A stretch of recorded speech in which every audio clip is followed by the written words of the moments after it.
முறைகேடா திருட்டா அப்படின்றது நேற்று நீங்கள் சொன்ன பதிலுக்கு அண்ணாமலை இல்லை, இப்போ முறைகேடா திருட்டாங்கிறது விவாதமே இல்லைங்க. முறைகேடுங்கிறது நான் ஏற்கனவே நேற்று தெளிவாக சொன்னேன். தெரிந்து எடுத்தால் அதுக்கு பேர் முறைகேடுன்னு தான் சொல்லணும். தெரியாமல் எடுக்கிறதுக்கு பேர் தான் திருட்டு. இது தமிழ் அகராதி. சரி, அது யார் எப்படி சொன்னாலும் அதை பற்றி கவலை இல்லை. ஆனால் எந்த அதுக்கான நடவடிக்கை எடுத்த நடவடிக்கையை பார்க்கணும்.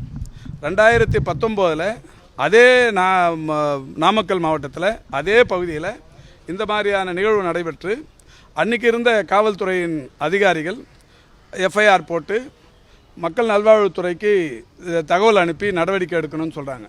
நடவடிக்கையும் இல்லை, நடவடிக்கை எடுக்க அனுப்பின பேப்பரும் இல்லை. ஆனால் காவல்துறையின் அதிகாரிகள் பேப்பர் மட்டும் நாங்கள் வாங்கி வச்சுருக்கிறோம். அதே ஊரில் தான் இப்போ நடந்திருக்கு.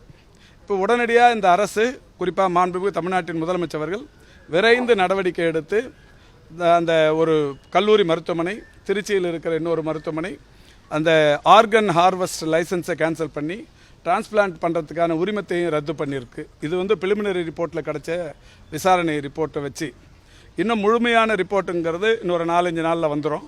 அது வந்ததுக்கு அப்புறம் இதில் யாரெல்லாம் சம்மந்தப்பட்டிருக்காங்களோ அத்தனை பேர்லையும் நடவடிக்கை எடுக்க போகிறோம். அதை அவங்க சந்தோஷப்பட்டுக்கணுமே தவிர இதை முறைகேடா திருடா இந்த பட்டிமன்றத்துக்கெல்லாம் போய் நான் பதில் சொல்லியிருக்கிற அவசியம் இல்லை. இப்போ பண்ணிட்டு இருக்காங்க. அதுக்கு தான் வினீத் ஐஏஎஸ் தலைமையில் ஒரு விசாரணை குழு போட்டிருக்கு. 2 வாரம் அவருக்கு கால அவகாசம் கொடுத்துருக்கு. 1 வார முடிவில் தான் அந்த பிலிமினரி ரிப்போர்ட்டை வச்சு இப்போ 2 மருத்துவமனை பேரில் நடவடிக்கை எடுத்திருக்கிறோம்.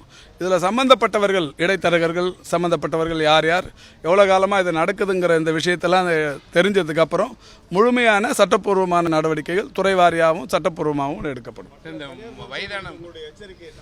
இல்லை, இது மற்றவங்களுக்கு ஒரு பாடமாக இருக்கணும். யாராக இருந்தாலும் விடமாட்டோம். இந்த அரசை பொறுத்தவரை இந்த மாதிரி உடல் உறுப்பு தானங்களில் மனிதநேயம் மட்டும்தான் மிஞ்சி இருக்க வேண்டுமே தவிர இந்த பணம்ங்கிற இலக்கு, இந்த மாதிரி அந்த உடல் உறுப்புகளை பெற்று பிழைப்பு நடத்துவதை அது ஒரு ஈனப்பிழப்பு, அது கூடாதுங்கிறது மற்றவங்க எச்சரிக்கையாக கொள்ள வேண்டும்.